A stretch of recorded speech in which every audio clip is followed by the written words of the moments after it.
Hey everybody, hope you're all doing well. My name is Steven and this is the Storytime channel. Today we have some entitled parent stories, and our first story of the day is by GayUncleLarry, entitled Family Messing Around Trying to Order Food.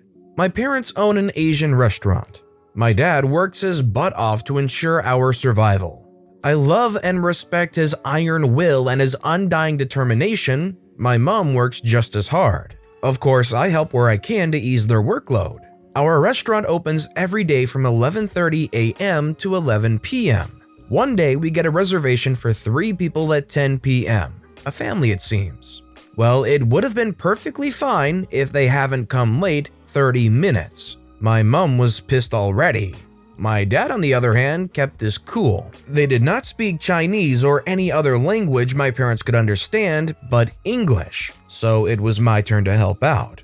They were okay to speak at first, but it took way too long to order a meal for 3.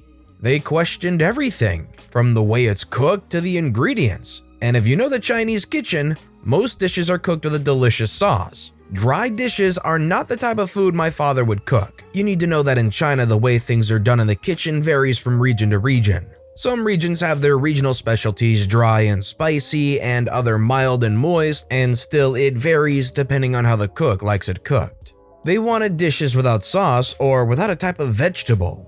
The description they gave for the food they wanted sounded way too Western for a traditional Asian cook like my dad. They even went as far as trying the dishes first to test if it's to their liking. My mom got more and more pissed. Then my mom started talking loudly in Chinese, telling me to tell them to get out. My dad and I tried to calm her, but she went on and on. How stupid they were and how stupid I am for trying to negotiate. Then they decided to get up and leave, but not without nasty passive-aggressive comments like, "It says you had till 11 p.m., so you need to serve till 11 p.m. Or, "It's a pity, you know there are online reviews, right?" Oof. On the ride home, we discussed their behavior, and my mom pointed out on how it was only the wife who complained, in behalf of her husband. "He wouldn't like the food this way." The son was quite silent, but was more like his mother than his father. Yikes. Well, I think the problem here is not every restaurant is Burger King, not every restaurant is have it your way. You need to make sure you know what place you're going to when you're going to a restaurant. If you're going to a traditionally Chinese kitchen, and it's not like your cheap average China takeout, you should at least do the research and expect that. Which side do you kind of favor on here? Do you favor on OP's side with the family in the kitchen, or do you think they should have been a little bit more negotiable about the way the food was cooked and prepared? Let me know in the comments down below. Our next story is by Good Twin 1992. I have custody now, so she is mine. People have asked, so here's the story of how entitled mother stole, this story will explain this wording, my niece. So in 2018, my twin was preggo, due in June. But in April, our mother started calling CPS, making false claims about my sister to get a verbal agreement giving her some custody of the child. Note, this was all verbal, no paperwork. And it wasn't half custody. From what the worker stated, my twin had to rent the downstairs apartment at our mother's house, and mom was supposed to help her raise the child, not do it for her, and not make choices for the child. The day her water broke, I got a phone call. Entitled mother said, "Wake up, get dressed, I'm coming to get you." "I'm having coffee, what's going on?" "Your sister's water broke, she's in labor." I say, "When will you be here?" "I'm down the street." "Fine, I'll be outside, get off the phone." So the 3 of us go to the hospital, but she doesn't pull into the parking lot. She pulls up to the doors. "Get out, go get her entered." "Where are you going?" "I need to run to the store and fix my hair, I'll be back." "Your daughter is about to give birth." Twin sister says, "Just let her go, I don't care right now." I say, "No one cares how you look." Entitled mother says, "Just do as I said." Mother took off after that. So I get my twin to the area where they deliver babies, get her into the room, and help her with the clothing. As the doctor gets her to start pushing, mother finally shows up. It's been 20 minutes. Not much happened this day. A few weeks later, my twin calls me crying and freaking out. They say, "Mom took my baby." I say, "What the freak? Explain." She says she was mad I wouldn't do something for her while I was feeding my baby, so she grabbed her from my arms and shoved me out the door. I say, "Come over, call the police and come over." She says I have twice, they hang up on me. I say just come over. So I hang up on my twin and call our mother. What? Explain what the heck just happened. Your sister got mad because I told her to get her child to stop fussing and crying. You know what I'm asking. I have every right to evict your sister. No, the law says 30 days notice unless she hits you. She never signed a lease and there's no door to her apartment. Those laws don't apply. Why is there no door? You can't charge her rent of the apartment if there's no private entrance. You know this. CPS told me to, so I took it off. Anyways, she got mad, so I told her to leave. You know taking the baby is kidnapping, right? No, it's not. I have custody, so she is mine now. So I hung up. I did phone the police 8 times in the first 7 I got hung up on. Cops here are useless. The last time I talked to the chief and he said he would call me back. This was at 11 a.m. At 7 p.m. he called me back. I can't remember most of the call, but I can remember this line. I'm sorry, but it's out of our jurisdiction. I have called CPS and they are dealing with it now.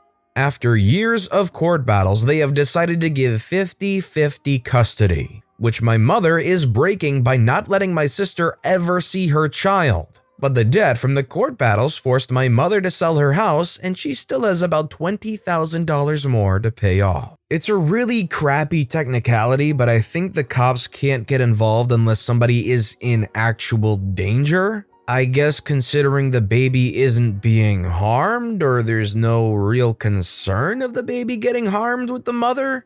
I don't know all the rules, but that's why I assume the cops were just refusing to do anything. Either that or the cops are just absolute crap. Domestic issues like this are always one of the most exhausting things, so my condolences to OP and the twin sister.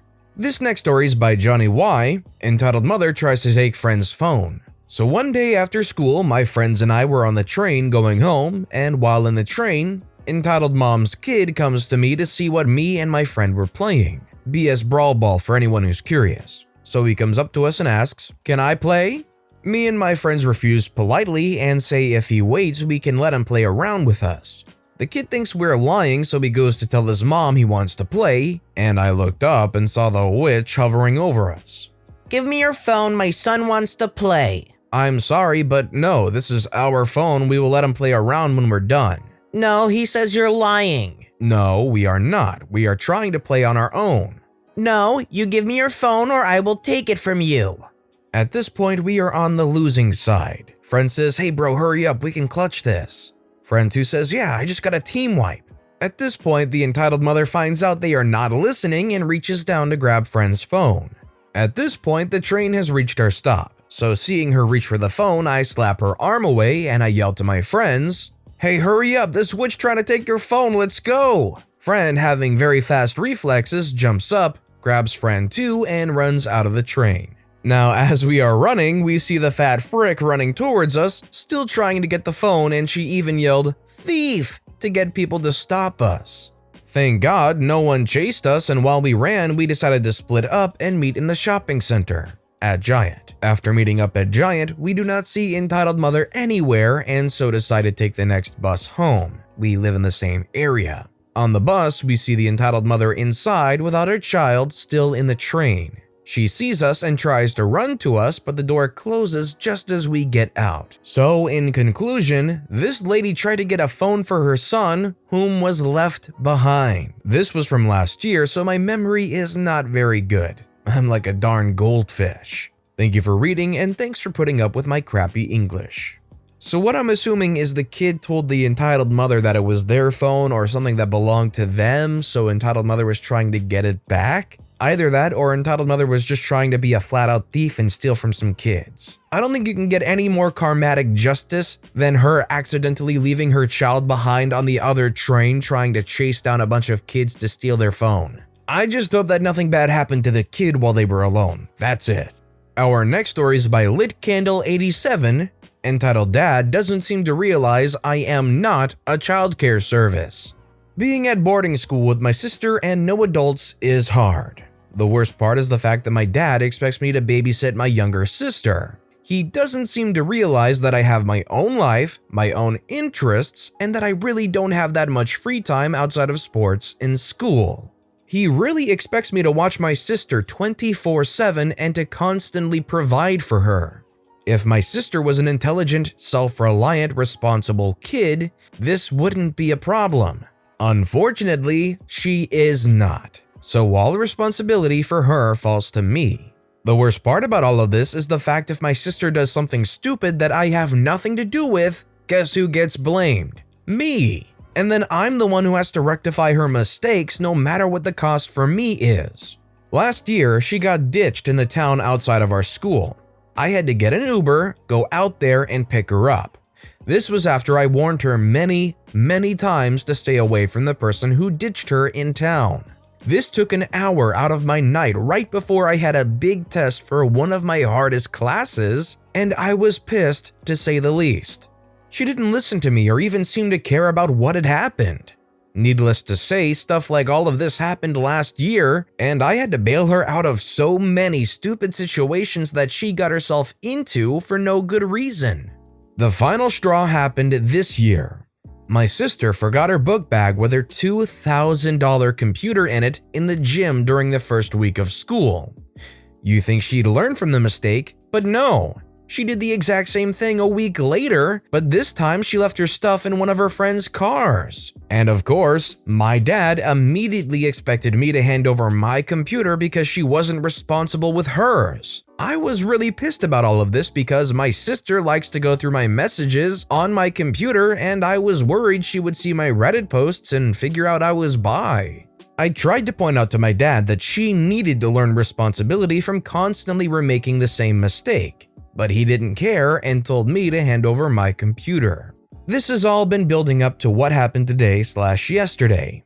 After the whole deal with the computer, I was really sick of being a babysitter and there was tension building between my sister and I.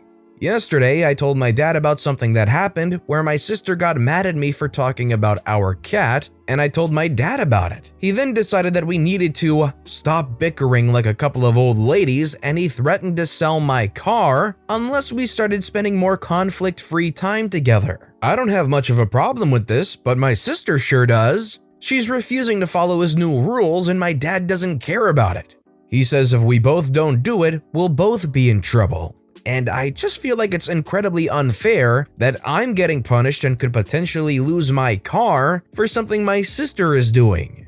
In case you couldn't tell, I'm very upset about all of this and considering running away. I just don't see much point in sticking around anymore because nobody seems to treat me like anything but a glorified babysitter. If I can't control my own life with family, I'd much rather leave and take control of myself. I'm super sick of not being treated like my own person and like my life revolves around my sister. All you can do is go to the dad with the truth, how you're actually feeling, and if they're not going to entertain any ounce of that, if it doesn't happen right away, they're going to very quickly realize how wrong they were when OP isn't around for them anymore. It's not fair for OP to have to put up with that. Family is family, sure, but you shouldn't have to saddle down your entire life and personal belongings to a family member that should be able to get along totally well by themselves. Or, get assistance from more family members than just you solely. I hope this goes the route where the father can realize the error of his ways, but I could also very well see it going the route where they're stubborn and even if OP does leave, they're going to blame them for everything and not ever take any personal responsibility. This next story is by alexjowski, entitled Parent Tries to Steal a Bike, Blames Me When She Can't. I work doing self-checkout at a large retailer. I notice entitled Mom and her little kid coming through. The kid, 4 or 5 years old, is riding a brand new bike and wearing a brand new helmet. In her cart is a Fisher-Price toy and a Paw Patrol playset. I notice her pretend to scan the bike and immediately after she paid, I go up. Excuse me, I think maybe there was a mistake in some things that didn't get scanned. Can I see your receipt?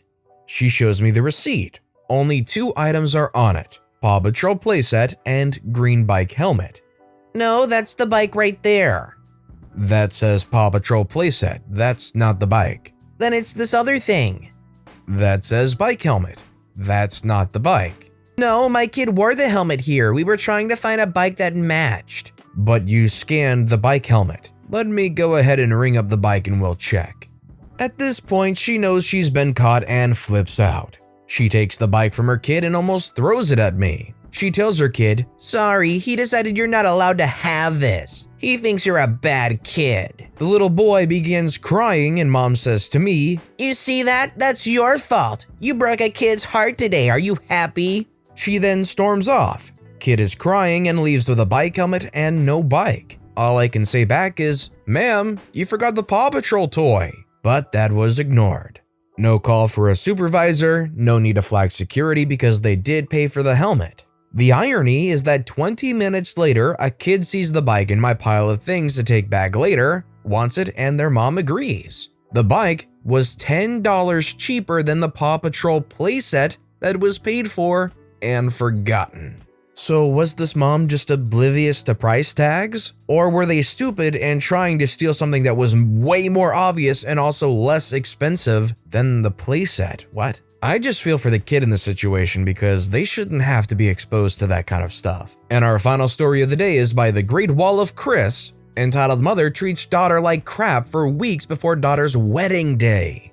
I've been in a constant state of screw my in-laws for the past 3 weeks. My fiance and I are getting married next weekend, and about 2 or 3 weeks ago, my mother-in-law started giving my fiance the silent treatment. She gets into these moods often. She has zero communication skills, so when she gets mad, she bottles it all up for months, and then it boils over and she just exudes a negative energy that is palpable. During these times, everyone in the house, my fiance, my father-in-law, and myself, just kind of hunkered down and waited out.